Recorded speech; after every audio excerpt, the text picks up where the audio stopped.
Welcome to the International Break Check-In. I am Adam Zdroik. I'm talking between game week 11 and 12 in the Premier League, and I'm just gonna run through every team pretty much. This is gonna be a longer show, probably 3 to 4 minutes per team. I'm gonna go over lineups. I'm gonna run through lineups using our cheat sheet, rotowire.com/soccer trial.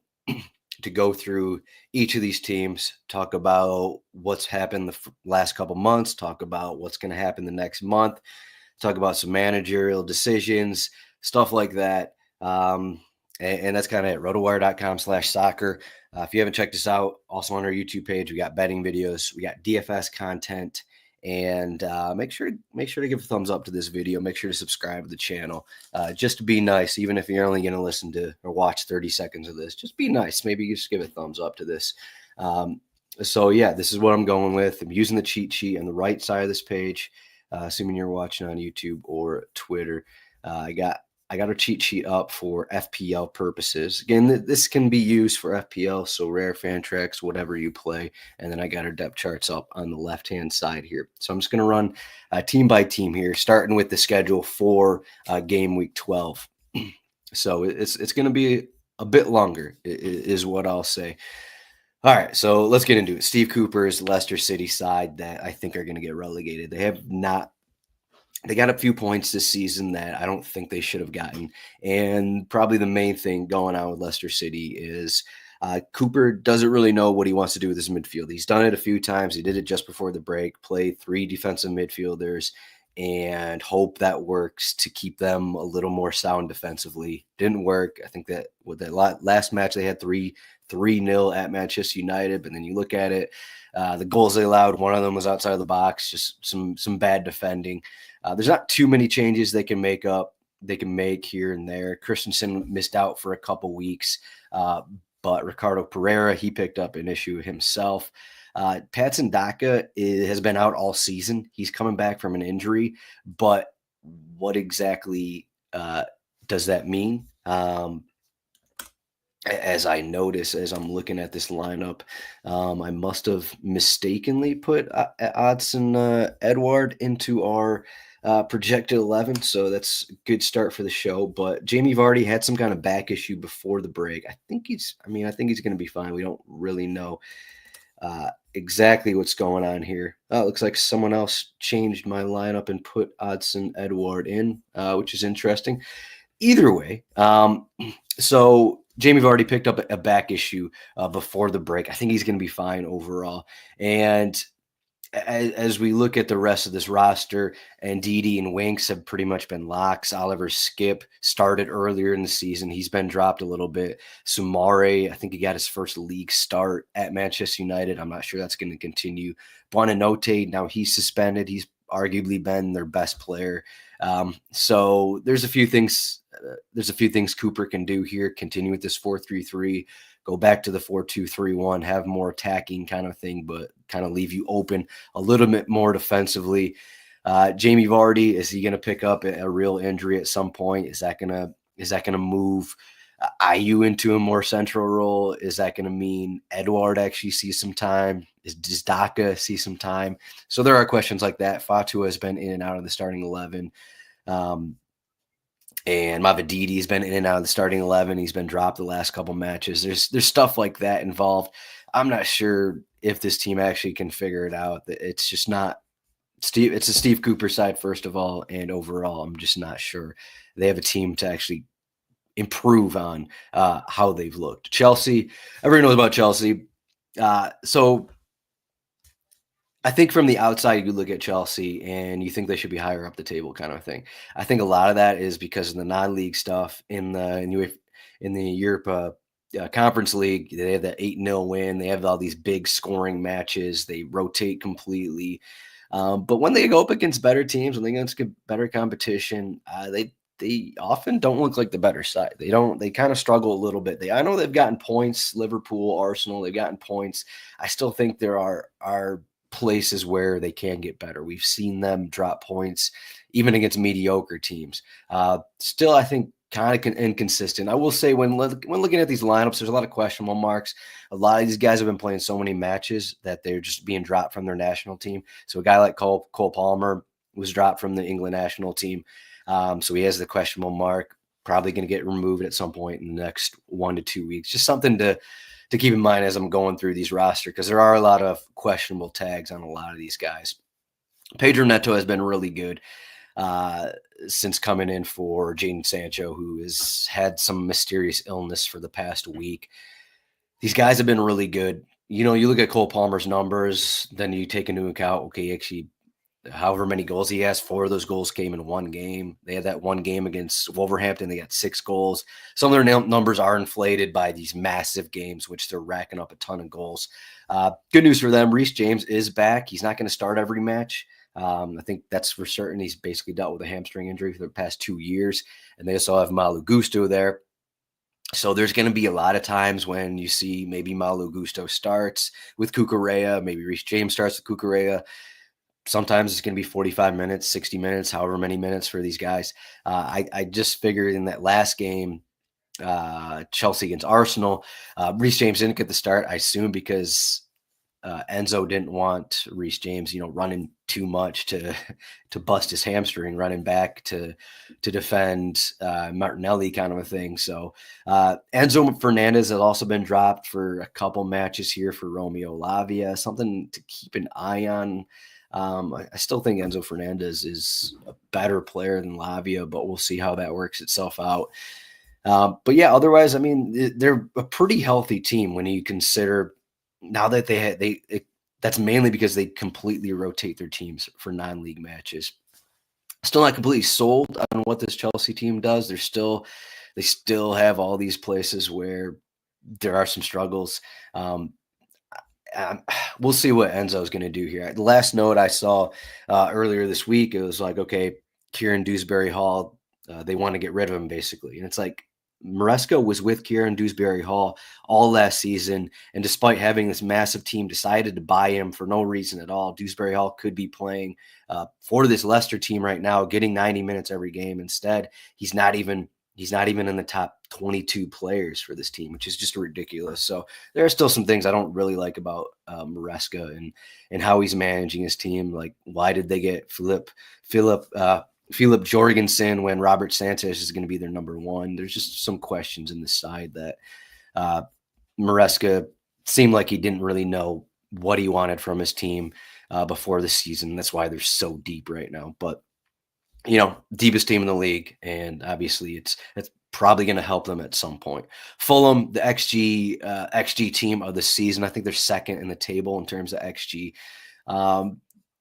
They're pretty much playing the same as they've done in prior seasons. It's just working a little more in their favor. Some of their players, Raul Jimenez has come in and finally given them something more in that number 9 role. Muniz had a few moments. I think I said this before the season. He had scored in 7 straight games, or produced for a couple good months there. He opened the season the starter. Now it's been like, okay, Jimenez is here. Adama Traore started the season well. He's kind of fallen off a little bit. Now Reece Nelson is starting. Harry Wilson has scored a brace in back-to-back matches off the bench. Iwobi's still there. Smith Rowe has played well.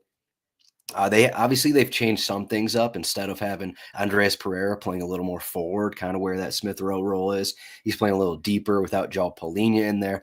So I think that has given them something more in the attack, and that's really helped them in their numbers. Kenny Tete has also won the starting job over Castagna.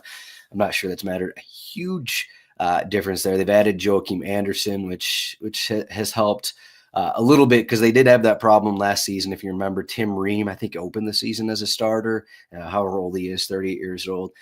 So they've shored up some spots, and it seems like they have a deeper bench right now, partly because they haven't really dealt with injuries outside of Sasa Lukic this season.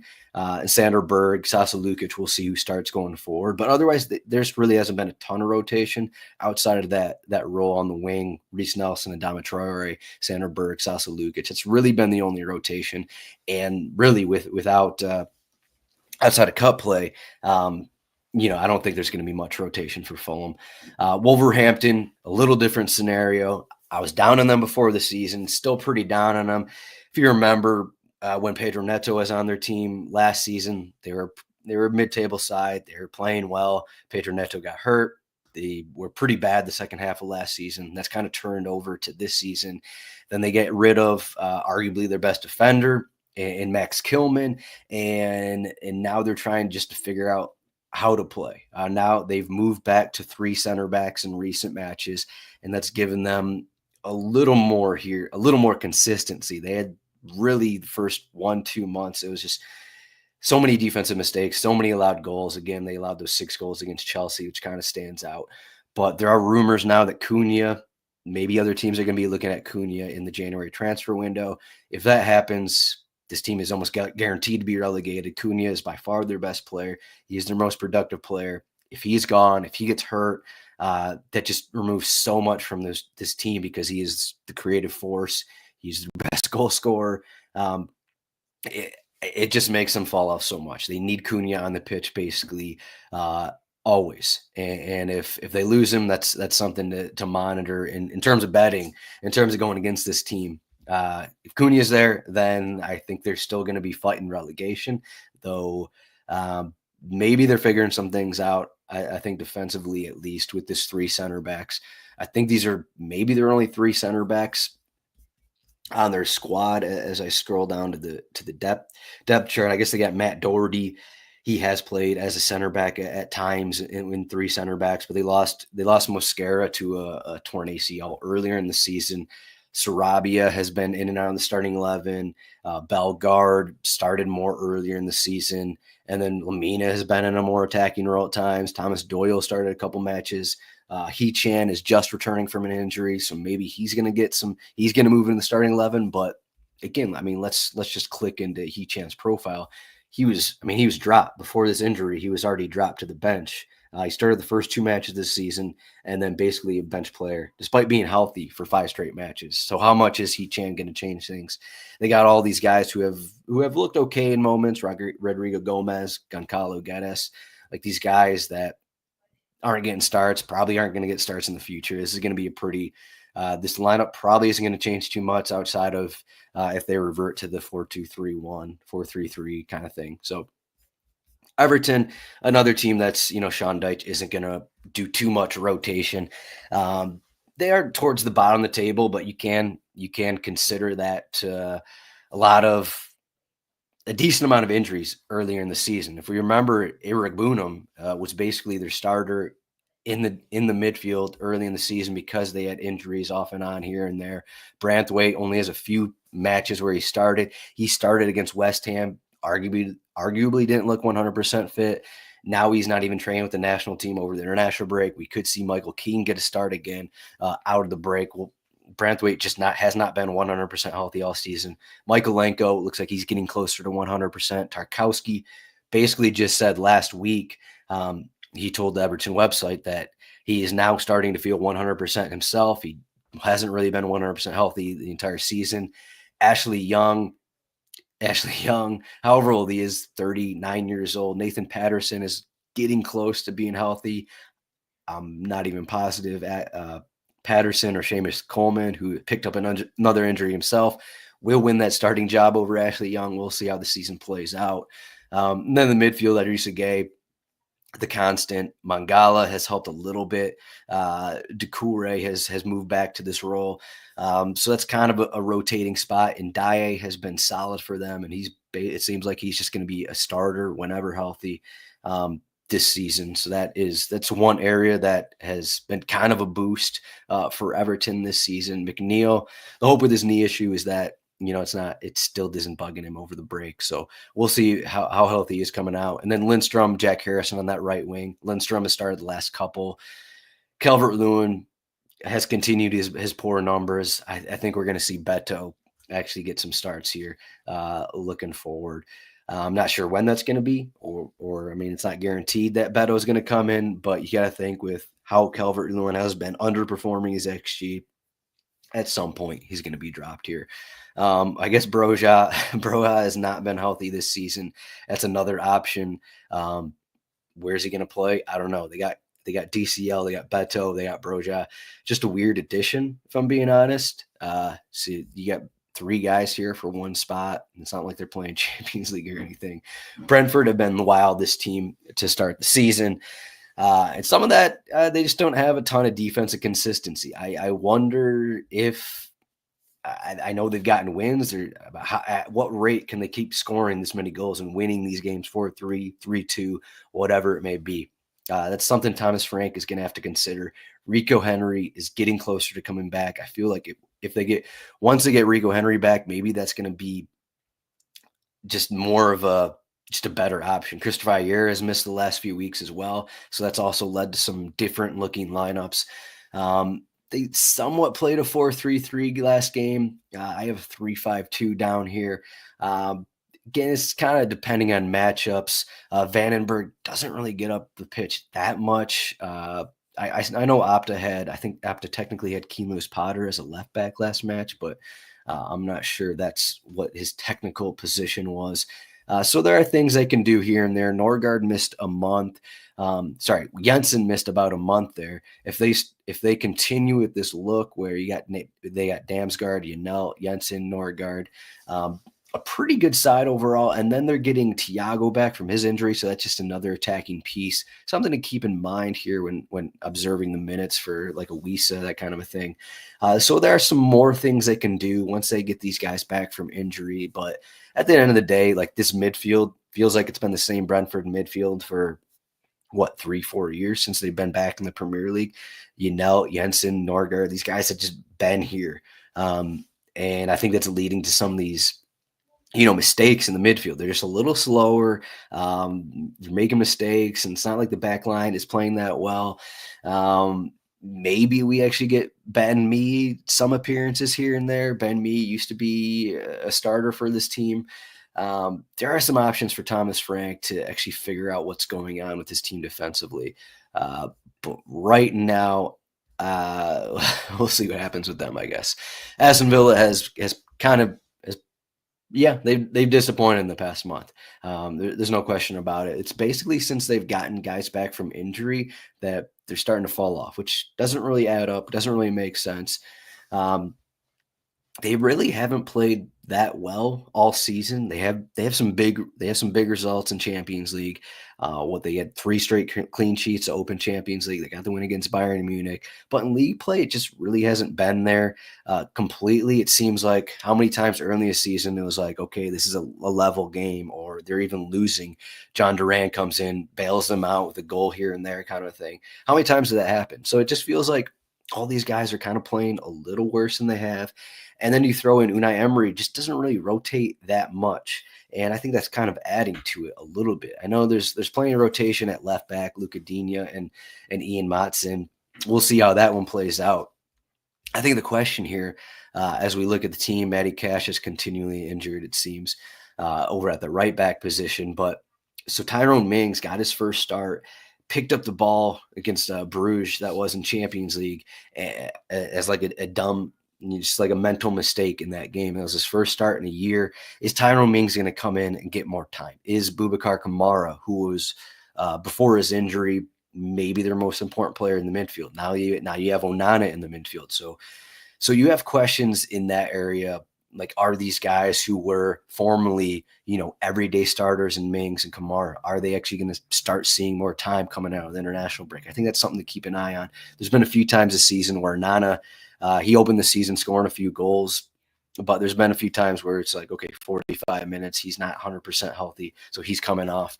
Maybe the lineup looks a little different too. It would be crazy, but maybe Emery's just like, let's do Onana and Kamara together and see if those guys just break up everything in the midfield. You have just like 2 defensive wrecking balls in the midfield with those guys.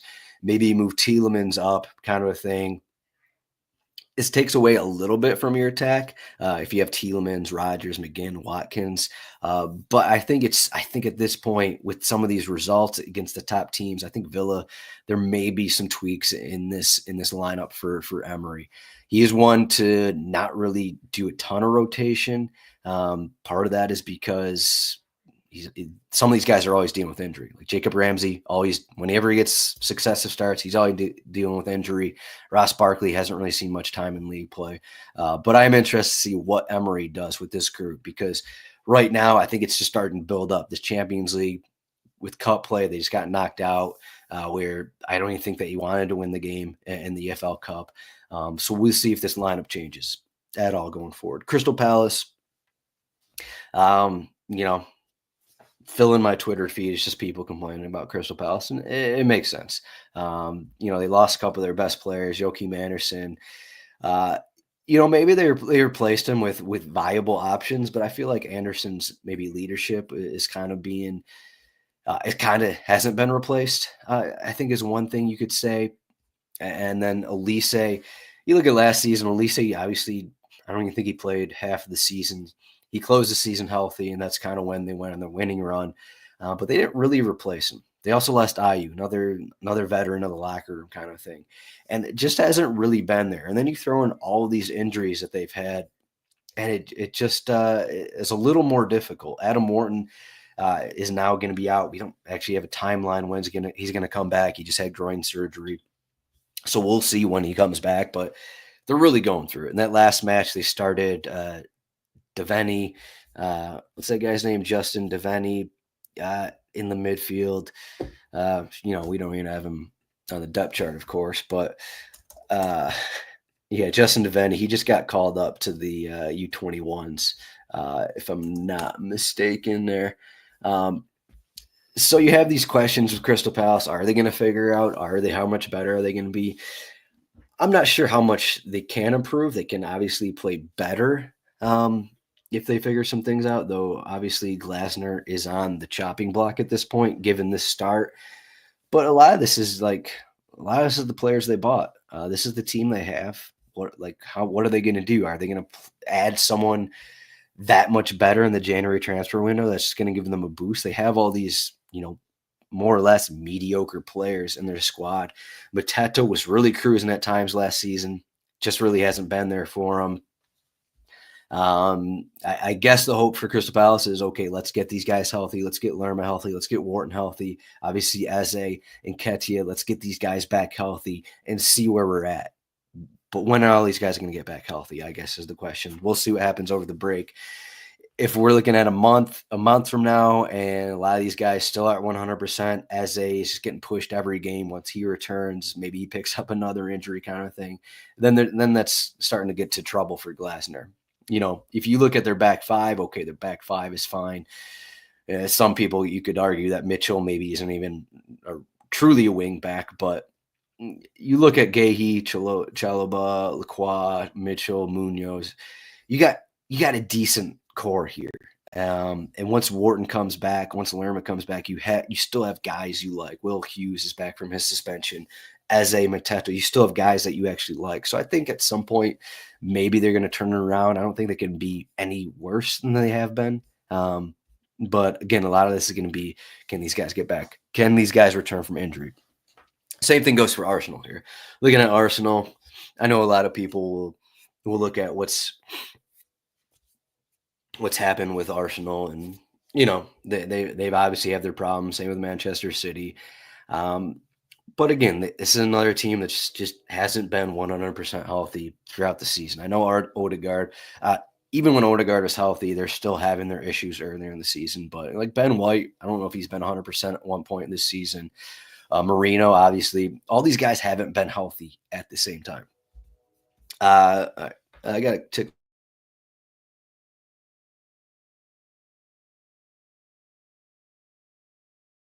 all right, sorry, still not 100% healthy here, but I'll make it through this show.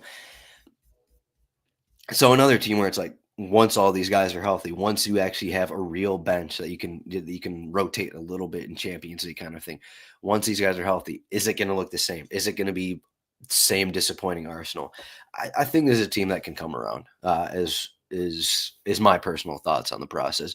Saka's basically been overworked. Without Odegaard in there, he's had to do a lot of things, and it just comes down to just getting these guys 100% is kind of what it is. Declan Rice coming through with a broken toe. Hopefully, in a couple weeks from now, out of the break, he's going to be good to go. Odegaard, some rest. Saka, some rest. These guys getting rest over the break. And the thought here is let's go out and get 3 points. Nottingham Forest, a solid team. So you have this Ben White. Soon they'll be able to rotate Calafiori, figuring he's going to be back shortly. Tomiyasu, we'll see when he's actually going to be coming back. So to get these guys back, you can rotate a little bit. You don't have to run a lot of these guys on the ground. Have you mentioned Trossard, Gabriel Jesus, just these guys, let's get them healthy kind of a thing. And I think, whatever the odds say, I think they're going to start coming around, I guess is my general thought here on Arsenal, though a lot of people would disagree just because of the start they've had. Nottingham Forest, crazy start to the season for them. You'd argue they're a little bit above their XG. I think I said this about a week ago. Chris Wood's XG is at like 5 or something, and he scored 8 goals, something like that. And then it came back to bite him home against Newcastle. Just kind of that's the kind of thing that can happen really against anyone for Nottingham Forest. They already lost home games against Newcastle, against Fulham. So while they've had these great games, this great opening of the season, they won that game at Liverpool, probably the biggest game for them. Also, another team just trying to get a little more healthy. Elliot Anderson went on the break. He's been dealing with the groin problem, I believe. Morgan Gibbs-White missed a couple of matches. But, if they pick up more injuries, do they have the guys to come in the starting 11? Like Chris Wood isn't a young guy. Is he going to start 38 matches this season? He's going to pick up some kind of issue here and there. He's going to miss games. Can they replace what Chris Wood has done in front of that? That's a question there. And can they be as successful? They've been really good at just limiting teams from getting opportunities in that. But we look at this Nuno team. There's not really a ton of rotation. We got their back line. Alex Moreno's in there. Don't expect a ton of rotation here. Ryan Yates seems like a set role here. Think he's going to keep the starting job over Sangare once Sangare is back from his injury.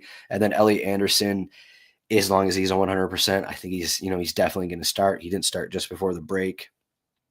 Nicholas Dominguez was in there. And then you got these 4 guys here. I think the big thing for Forest was that when Gibbs-White was out, Elliot Anderson played well, and they didn't really drop off that much. I think that's very important for them. James Ward-Prowse just looks like a loan that was kind of wasted, I guess. I don't see him really fighting too much time when everyone's healthy. I don't really see him, taking too many minutes from these guys. And then on the wing, they have these guys, Jota Silva, et cetera, coming off the bench, and minutes are definitely not guaranteed for any of them. Bournemouth, another team. Brighton, just teams that have had some success early in the season, got some big wins. Both these teams with big wins against teams like Man City, against Arsenal. But then you have them against mid-table teams. You have them against other teams that play differently, the teams that don't want to dominate possession. And, Bournemouth just lost at Brentford. Brighton have a couple games where was it an Ipswich Town game? I think that was the scoreless game. They dominated that one, couldn't score. They got dominated by Newcastle. They could score. So that's kind of what you're going to get from these teams. But in terms of Bournemouth, there's been, Iraola has mixed up his 11 a little bit. Tyler Adams finally got a start just before the break.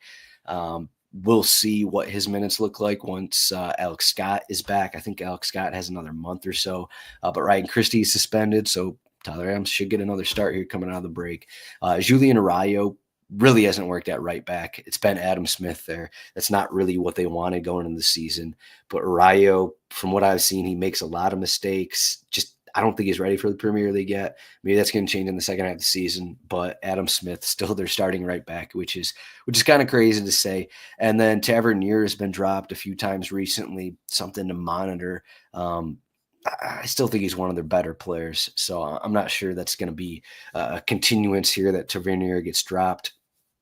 Semenyo basically going 90 every match. Evan Nielsen was dropped a couple weeks ago. He's back in the starting 11. I think the last two now. I think it's maybe there's going to be some more with Enes Unal, maybe some more rotation here and there. But I think some of these guys, as long as they're healthy, they're going to be getting starts continually. Kluivert, Tavernier, these are the guys who aren't going to be starting every match, injury or not, as we've seen in recent matches. Brighton, a little different situation. Hertzler has dealt with a ton of injuries. He's dealt with, I don't know, losing players. He's dealt with a new league. He's dealt with being, however old he is, 31 years old. And they've had success. I think this is one team to look out for to possibly finish top six. Like they don't have to deal with, the UEFA play. So that's another boost. Carlos Baleba at times has been maybe their best player to open the season. He was dealing with, I forgot what it was, maybe a back, groin, something. So if he can get healthy over the break, Carlos Baleba comes in. He gets to 100%. And then Matt O'Reilly came back from his ankle injury. Big boost against Manchester City. So you have those two guys in the midfield, whereas Ayari and Hinchelwood have been getting starts recently.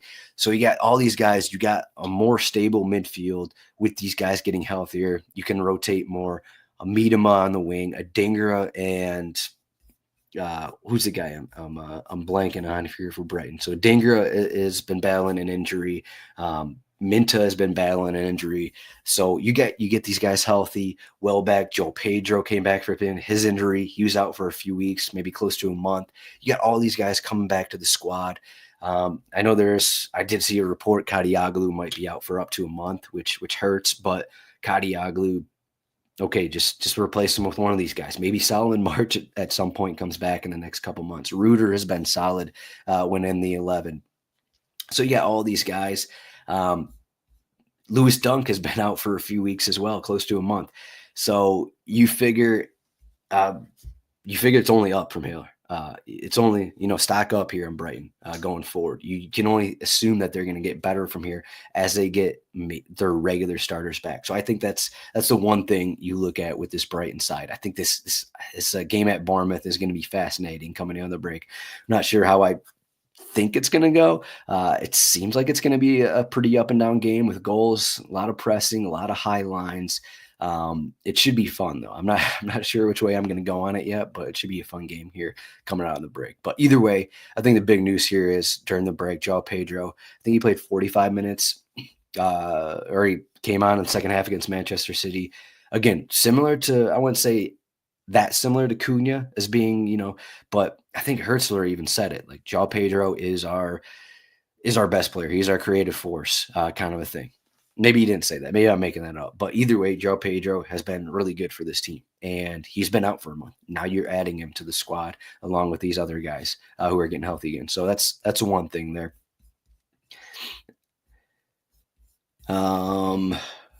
Getting some comments here over from Big Tropical Bear. Bournemouth staying up.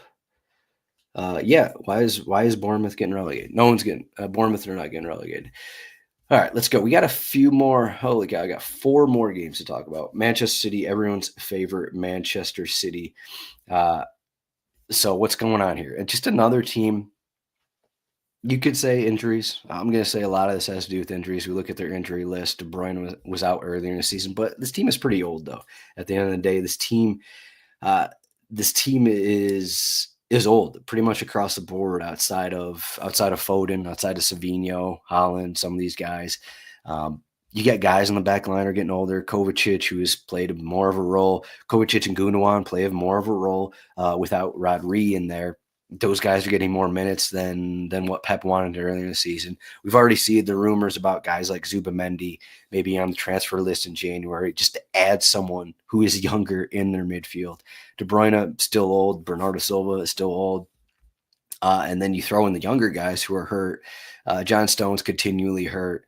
Bob's still out for a while. Grealish, who knows what's going on with him. Doku, he's got random issues pop up here and there. So I think they're going to turn around. Home against Tottenham, maybe. It really hasn't shown up at all this season for Manchester City in general. But let's see what happens once these guys get healthy. I think that's the big thing, and then we can properly rate them. Um, I'll still take them at home, coming out of the break, losing four in a row, home against Tottenham. I'll still take them to win this, though. I think it will be an interesting game. Tottenham also coming off a loss. Speaking of Tottenham, I'll help our guys Mo Hendy and Jack Burkhardt here on their question of when is Postacoglu going to get sacked. I think they're going to give him what's the stat that's been posted? He basically has the same record as. Does he have the same record as Nuno Santo did for his first 11 games a few years back? I think that might have been the one. So what's going on with Tottenham here? As we look at their lineup, Van de Ven hopefully going to be back in a couple weeks. Doughty's going to be back coming out of the break. But again, just a team that you're not going to find much rotation in league play. Pascal does rotate plenty in Europa League. But the one big thing this season has been, okay, James Maddison getting dropped recently. And that's kind of taken away some creativity coming out of the midfield. That's seemed to help at times, but now they're coming off these two losses. So what's the future here for James Maddison in this team? Even when he was starting early in the season, he was still getting pulled early. Rumor I saw today, Bettencourt might be banned for 7 matches for some racist comments he made over one of the international breaks. So that's going to be more Sarr, more Basum in the midfield, maybe more Madison in the midfield. So you got Son here, Brendan Johnson, Solanke. What else can they actually do here? Kulusevski has played well in this central role. Earlier in the season, it was you only have one of these you only have one of the SARS, Basumas, Bettencourts, and that's where the Madison comes in. And then Postacoglu was like, actually, we need more control, so let's have 2 of these guys in the midfield, and then let's let Kulusevski kind of do what he wants, kind of float a little bit more in the midfield. I'm not sure what's going to happen here with Madison, but in terms of Tottenham, in terms of Postacoglu, I still think he has at least until the January transfer window. I'd be shocked if obviously if they continue losing games, if they go on a massive losing streak here and things really fall apart, which I don't think they will. This is still a team that has been dominating possession, has been accruing corners. Sometimes the goals go in, sometimes they don't. Sometimes they make mistakes and allow goals. Seems like they allow goals every game. But I think just the fact that they're really good at dominating possession, it means that things aren't going to completely go off the rails. When you have possession dominant teams like the Manchester Cities, like the Arsenals in the past, when you dominate possession, that means you're usually less likely to lose games at a consistent rate. So I think that's one thing going in Tottenham's favor. And, I wouldn't be surprised if they actually had more possession in this game at Manchester City. Again, we'll see what Manchester City's lineup looks like. Southampton, maybe the worst team in the league. I know going in the season, Russell Martin was heavy on we have to change up our strategy every game depending on who we play. He said that after the EFL playoffs last season of how they change up their strategy. But what's going on here? They're against bottom half table side teams. Southampton are 60 plus possession without creating anything. They're just passing the ball around. Maybe worse in the league in terms of creating chances. So it's just a weird strategy in general. Adam Armstrong back into the 11. I think eventually, once Will Smallbone gets back, Smallbone has been basically out. I think it's close to 2 months now with a hamstring injury. I think once Smallbone comes back, we're going to get closer to a 5-4-1, and then Armstrong's the lone striker. I know that takes away a lot from your attack by removing a guy who's going to, someone like Archer on the counter, but I'm not sure what they're doing right now works. They moved to 3 center backs, which maybe is shoring some things up defensively. Ryan Manning helping a little bit on that left wing. But this is still a team that has possession, passes the ball around a ton, but just doesn't really do anything with it. They need the fact that they're in the spot where Adam Lallana is a starting midfielder. Fernandez has been solid when in there. Martin has tried many things early in the season, changing formations, changing who's starting. This is kind of what we're looking at right now. I don't obviously Lallana is not going to be starting every game. Once Smallbone comes back, maybe Smallbone comes in for Lallana and something similar. But we're going to get Downs isn't going to move from the 11. Fernandez isn't going to move from the 11. Archer might at some point, but he's pretty much started for the past couple months. Armstrong started the season as a starter, moved to the bench for a few weeks. Now he's back as starter.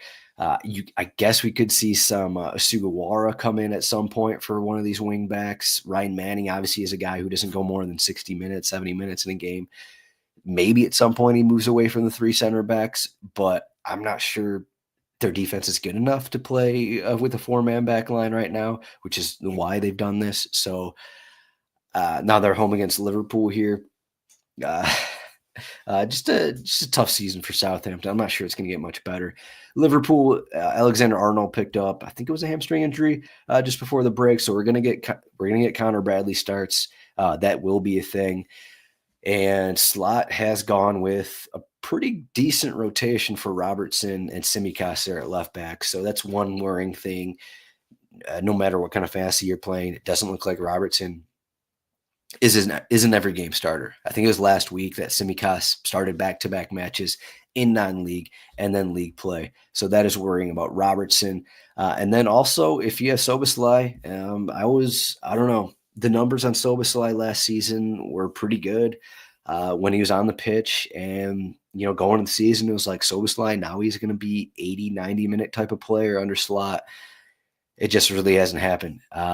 It's not really working with him there. I drafted him on a couple of my Fantrax teams. He's not been that good. Recently dropped for Curtis Jones there in this attacking role. So that is just not good for Soboslai. I think it's going to be a thing going forward as well. Curtis Jones has played better than him. Then you got McAllister, Gravenberch. Are these guys going to be healthy all season? And then when you remove one of these guys, like if you remove Gravenberch for an Endo or even put Curtis Jones in that role, is this team going to be the same? Probably not. So that really changes things up. You really need these guys to stay healthy and basically play every match for you, or that's when things are going to start to happen against them. As for their attack, we'll see if Jota is going to be back in the next few weeks. I think they've done it once this season where Salah, Gakpo, and Diaz have all started in that front three. And I think it worked out pretty well. That might have been the EFL Cup or Champions League. Can't remember exactly. But this will be a continual rotation. Gakpo, Diaz have had great seasons. Salah obviously has had a great season. So these guys are going to rotate. Darwin has been okay. But once Jota's back in there, Jota's probably going to be starting. So it's just going to be, outside of Salah, it's just going to be pretty much constant rotation, which, isn't surprising. That's kind of what's happened the past few weeks. But without Jota, there's been less rotation. You've seen more starts for Gakpo, kind of a thing. So it will be interesting if eventually maybe Darwin actually gets dropped and you don't have the true number 9 there. Maybe you have like Diaz playing more centrally, Gakpo coming in on the left. So that is something to monitor there with Liverpool. Ipswich Town. Right before the break, so they've done this a couple times where against top teams. So this is at Tottenham in their last game, and I think it was at Manchester City where they rolled out 5 defenders. And I feel like they should do that a little more just to shore up their defense. Their defense has made a ton of mistakes. Jacob Greaves has missed the last few weeks, arguably their best center back. A lot of the mistakes have been because Jacob Greaves hasn't been in there. Karen Burgess has been getting starts lately. Tuanzebe was out for about a month after an accident in his kitchen. Ben Johnson in and out of the 11. Tuanzebe has been the better right back, been the better defender than Ben Johnson. But I feel like they should continue with this, where it makes them better defensively, and they still have the capability with Delap, Smodix, Hutchinson to work on the counter. So I think that's something they should continue. I think McKenna has done well in the early season. He changes lineup when needed.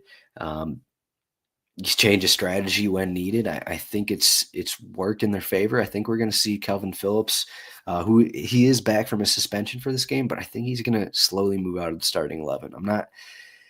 I thought he was playing better for a couple games in there, but I don't know. I'm just not sold on this Calvin Phillips train I guess it's on a train, but not sold on Calvin Phillips just yet. We might get more of Morrissey and Kajust in this midfield.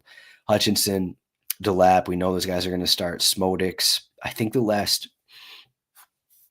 only two times they've done the five defender, this 5-5-4-1, 5-3-2, whatever it is, Smodix has scored in both games because he did score at Manchester City. So I find that interesting. Let me click in his profile here. Yeah, I mean, he does have 3 goals this season already, 2 in his last 3. I was looking at his minutes, but still looks like he's a guy who's not going to go more than 70 minutes, just because they have a deep bench of a lot of mediocre strikers. Is what I'll say. Okay, Manchester United. That's one of the big questions here that I don't really have an answer for right now. As you see the formation, this is the Ten Hag, this is the Van Nistelrooy formation. We know about Amorim. He prefers 3 center backs. Is he going to spend the international break going 3 center backs? Like, how is this going to look here with 3 center backs? Luke Shaw is getting healthy. Lenny Yoro is close to coming back as well. So is it going to be, are we going to have De Ligt, Martinez, and then Dalot, Mazraoui, or Luke Shaw playing one of these central roles? Or is Yoro going to come in and be a starter? And then we have one of these fullbacks playing on the wing. And then what happens in the midfield? What happens with Bruno Fernandes? Is it going to be a 3-4-3? Is it going to be a 3-5-2? We basically have no idea. So I just use, the same lineup that we've had. You figure Casemiro probably going to move out of the 11 once Kobe Mino is back. And then you have Ugarte. And then so I think it'll be, if he does 3 center backs, if Amorim does 3 center backs, you could technically put Garnacho, Diallo, or Rashford on the wings. You probably don't want to do you probably don't want to do Rashford there. He's not going to help defensively. Seems like an iffy strategy. Maybe you're not going to do that, but I'd say you could do 3-5-3. I'll say a 3-4-2-1 if he does a 3 center backs, and then you got your 2 midfielders of Ugarte / Casemiro / Eriksen / Mino. You have those guys there, and then you have Bruno Fernandes, Højlund, and then Garnacho / Diallo / Rashford.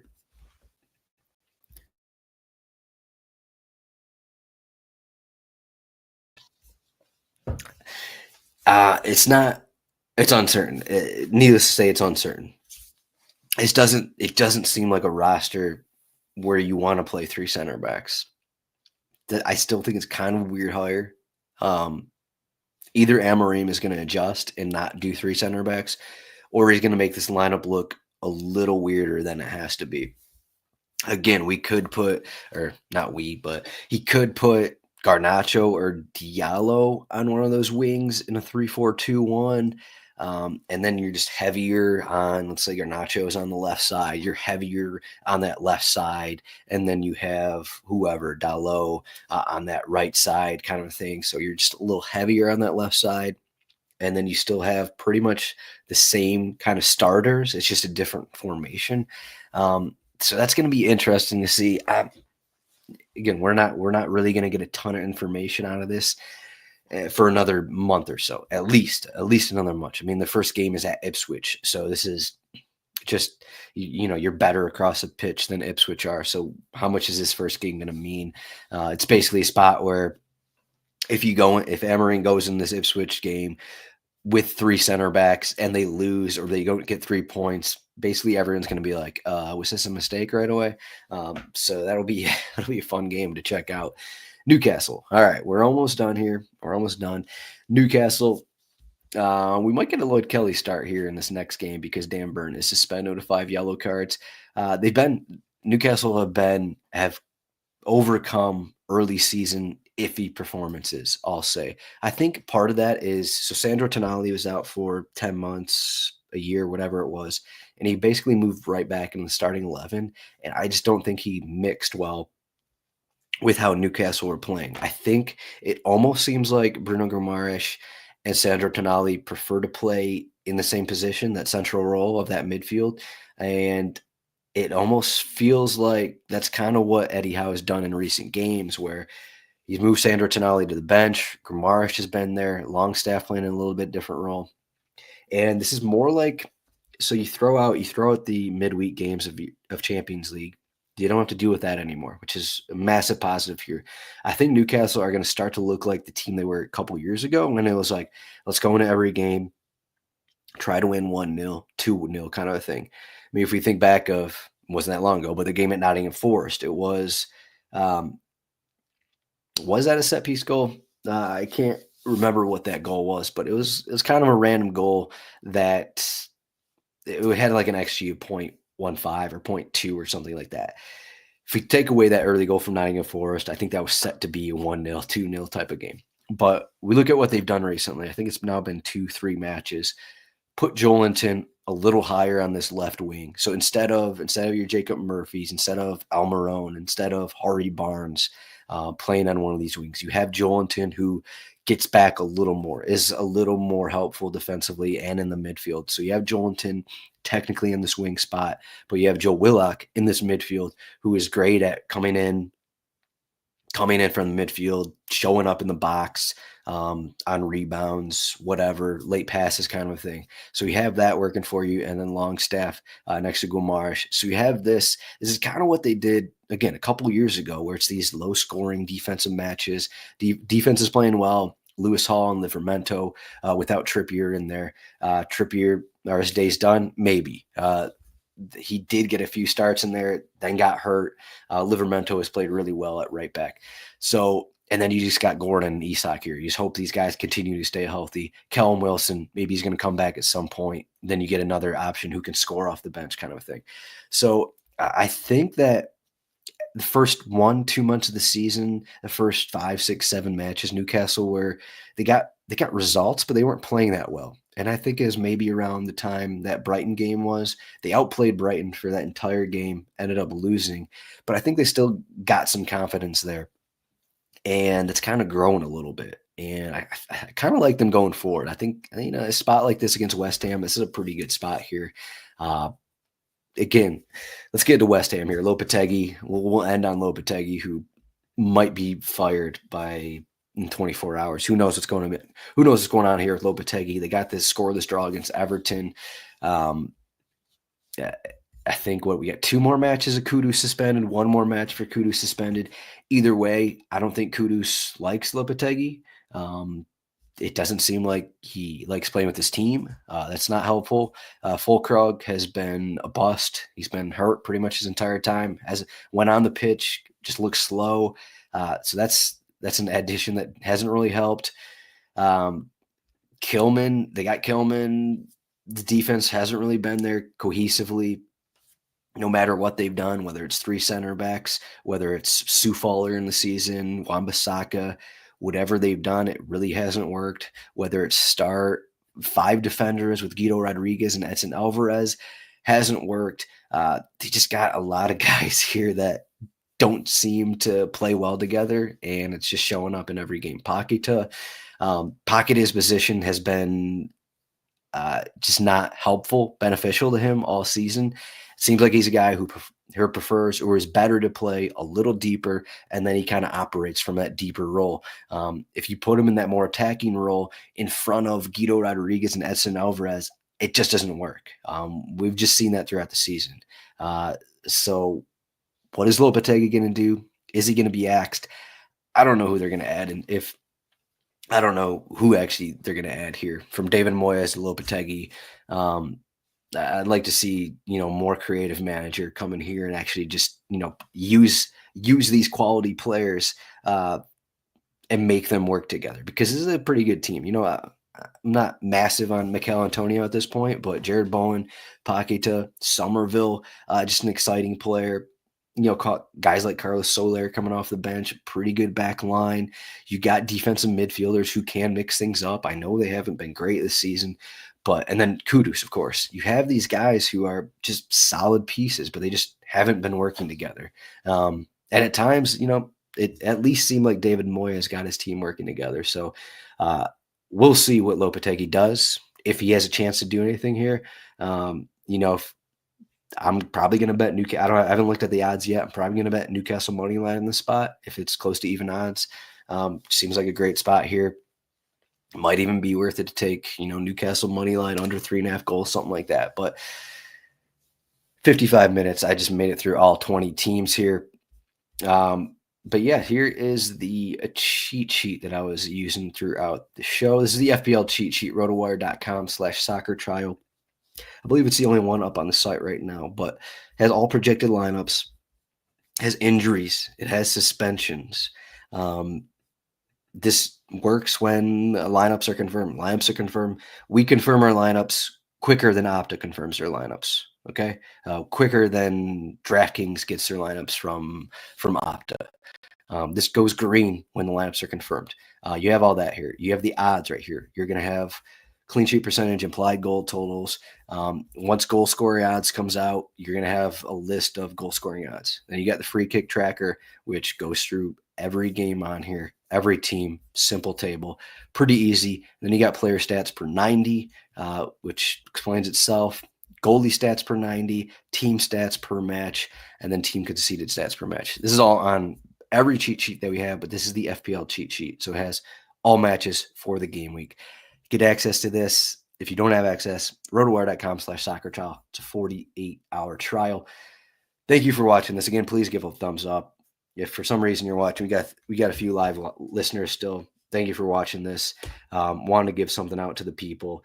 I'm going to take a little break here myself starting tomorrow, actually, in the coming week. So I wanted some content out for the people. But once we get closer to next week, we're going to have the usual DFS content. We're going to have the usual betting content. But again, please give a thumbs up to this and subscribe to the channel if you're still watching this. Always helpful to us. You can find me any questions at RotoZdroik, at RotoWire Soccer. And again, if you want to be part of our Discord, we're always chatting over the international break for Nations League games, international matches. We're in there as well.